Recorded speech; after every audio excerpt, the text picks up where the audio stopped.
کہ 4 نمازیں پڑھ لیں تو سب بے نمازیوں کو حقیر جاننے لگ جائیں، تھوڑا سا کام کر لیں، صدقہ و خیرات کر لیں تو باقی مالداروں کو حقیر جانے لگے۔ آپ کو دین کے کام کی توفیق مل گئی ہے تو آپ دین کے ٹھیکیدار بن کے بیٹھ جائیں کہ میں اتنا بڑا جلسہ کروایا، اب میرے علاوہ تو کوئی یہاں مسلمان نہیں رہتا، میں ہی سب سے بڑا عاشق رسول ہوں اور میں ہی سب سے بڑا مسلمان ہوں۔ نہ، ایسا نہ کیجئے۔ اللہ نے آپ کو توفیق دی، آپ نے لوگوں کو دعوت دی، پتہ نہیں کس آنے والے پہ کتنا کرم ہوا ہے۔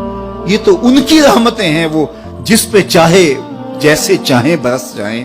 ہم کوئی ٹھیکیدار تھوڑے ہیں، ہم تو نوکری کرنے والے ہیں، ہم تو جوتے اٹھانے والے ہیں۔ ہو سکتا ہے کس کے صدقے میرے والد گرامی مجھے یاد آتے ہیں، وہ مجھے فرمایا کرتے تھے جب گفتگو کے لیے نکلنے لگے اور لوگوں کا ہجوم ہونے لگا تو وہ مربی تھے بڑے، اور بڑی حکمت کے ساتھ جو ہے وہ کوئی نہ کوئی بات سمجھاتے رہتے تھے۔ تو ایک دن فرمانے لگے کہ ایک خطیب تھا، بظاہر اچھا کتاب کرتا لیکن اندر سے وہ اتنا اچھا نہیں تھا، تو جب وہ فوت ہو گیا تو وہ بخشا گیا تو اس نے اللہ سے کہا کہ میرے مالک، میرا تو کوئی عمل ہی نہیں ہے کہ میری بخشش ہوگی اور میری مغفرت ہو گئی۔ تو فرمایا کہ ہاں ہم تجھے جانتے ہیں، لیکن ایک دن تو کہیں واز کر رہا تھا، میرا ایک بندہ بیٹھا تھا، اس کو پسند آ گیا، میں نے اس کے صدقے تیری مغفرت فرمائی۔ اٹھ فریدا ستیا تے میلا ویکھن جا، اٹھ فریدا ستیا تے میلا ویکھن جا، وت کوئی بخشیا مل جاوے تے تو ہی بخشیا جا۔ تو پتہ نہیں کس کے صدقے سے اللہ رحمتوں کا نزول فرماتا ہے۔ بے عمل کو دیکھ کر کے اس سے نفرت نہیں ہے، نفرت تو گناہ سے ہے، گناہگار سے نہیں ہے، لیکن کوشش کی جائے کہ یہ عمل بد چھوڑ دے۔ اللہ اکبر۔ ایک جنازہ گزرا اور وہ جنازہ کسی غیر مسلم کا تھا، تو چشمان رحمت میں آنسو آ گئے۔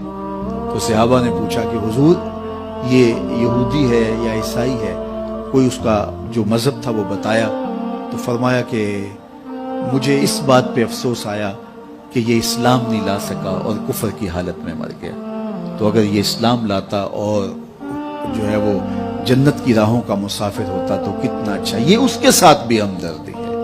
تو اللہ کی مخلوق، یہ جنت کے اکیلے ٹھیکیدار بننے کی کوشش نہ کریں کہ میرے علاوہ کوئی جائے ہی نہ، جنت کے دروازے پہ میں بیٹھ جاؤں کسی کو، یہ زیادتی ہے۔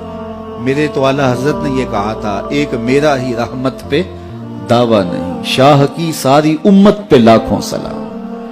تو اس لیے امت سازی کی ایک تو کوشش کریے، اپنے اندر باہمی چھوٹے چھوٹے نزاع اختلاف، یہ انسانی فطرت ہے، انسان کے اندر طبائع کے اندر اختلاف ہے، ترجیحات کے اندر جو ہے وہ اختلاف ہے، اپنے اپنے مزاج کے اندر تفاوت ہوتا ہے۔ تو ایسا نہ ہو کہ چھوٹی چھوٹی باتوں سے آپ جو ہے وہ امت کو پھاڑ چیر کے رکھ دیں، نہیں، بلکہ امت کا جو تصور ہے اس کو قائم رہنا چاہیے۔ تو گناہ کے بعد جب انسان کے اندر ندامت کا اظہار ہوتا ہے، وہ جو آنسو ٹپکتے ہیں، بندہ اپنے آپ کو چھوٹا سمجھتا ہے، میں اتنا گناہگار، میں پاپی، میں مجرم، میں میلا اتھرو، جب وہ اپنے آپ کو دیکھتا ہے کہ میں اتنا برا شخص ہوں، تو پھر اللہ کی رحمتیں اس کے اوپر متوجہ ہوتی ہیں۔ تو اس کو پسند ہے کہ جب بندے اس کے حضور عاجزی کرتے ہیں، اس کے حضور معافی مانگتے ہیں، تو مت کسی کو حقیر جاننا کہ یہ گناہگار ہے، نہ جانے اس کا انجام کیا ہو۔ کتنے گناہگار ان کا آخر اچھا ہو جاتا ہے، کتنے نیکوکار ان کا آخر اچھا نہیں ہوتا۔ انما الاعمال بالخواتیم، وہ تھی تو فاحشہ عورت، لیکن ایک کام کیا کہ ایک کتے کو پانی پلا دیا، اپنے دوپٹے سے جوتا باندھ کر کنویں میں لٹکایا اور اس کو پانی پلا دیا۔ حدیث پاک میں آتا ہے اللہ اس کے صدقے سے اس کی خطائیں معاف فرما دی۔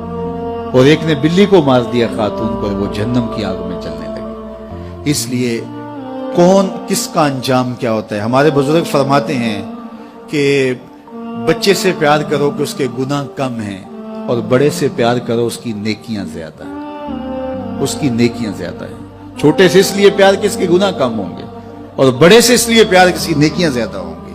اور اسی طرح جو ہے وہ خیال کرو کہ ہو سکتا ہے اس کا انجام بخیر ہو جائے اور اس کا آخر کتنا خوبصورت ہو۔ تو مت کسی کو حقیر جانیے گا، ایک میرا ہی رحمت پہ دعویٰ نہیں، شاہ کی ساری امت پہ لاکھوں سلام۔ تو حضور کی امت سے پیار کرو، مخلوق خدا کو جوڑنے کی کوشش کرو، اور آقا کریم علیہ الصلوۃ والسلام نے یہ جو